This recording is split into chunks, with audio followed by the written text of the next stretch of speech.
question is very simple. The question is, I did not get a fair trial. I have to say, when I look at the cases that have had an impact in our country, I think that's about my favorite case. Prior to Gideon versus Wainright, people who could not afford lawyers were not entitled to lawyers. I love the story of Mr. Gideon sitting in jail. He handwrites, and I believe it was on a yellow legal pad, his request. He said, I need help. I'm not a lawyer. I can't make these arguments. He was convicted without an attorney.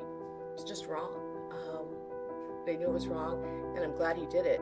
And the justices read it, and they determined to take his case, and in the end decided that the protections of the Sixth Amendment, the right to trial, includes the right to appointed counsel. I think about it every time. I get a lot of handwritten petitions for transfer and people requesting, and I always think about his case and said, read every line, because you want to make sure that that person's voice is heard, and where are we missing it in Indiana? Hi, my name is Casey. I am a formerly incarcerated individual. I would like to speak about my public defender encounter. I am really appreciative. If I hadn't had her as my public defender throughout this last case, my anxieties tend to take over me and I move out of fear. I can see that I would have just taken anything they gave me and I would probably be incarcerated right now. I truly believe if I did not have Andrea or a public defender, I don't think I would have got my child back.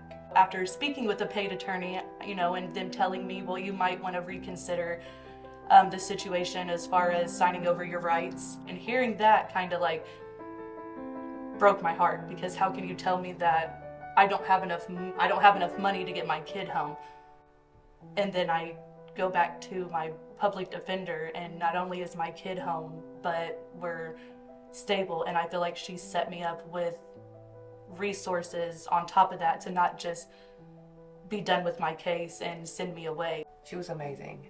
She helped me with going to court. I didn't feel as anxious when I went to court with her. She'd come and see me before I go in, and then she'd come and see me after and explain things to me that I didn't understand. I don't think I'd have my kid without my public defender. So, to public defenders, I can't thank you enough for your work. As we are here on the 60th anniversary of Gideon versus Wainright, I applaud all the public defenders in this state, and I hope that we can continue to fund public defender agencies. And we need more advocacy with regard to getting more public defenders, making sure that there's parity. Lawyers in criminal courts are necessities. They are not luxuries, and I think we all need to keep that in mind. I have no idea what my life would be like right now if I wouldn't have had that public defender on my side for all those years. So I want to take today and just thank Mr. Gideon for writing that letter to get that right.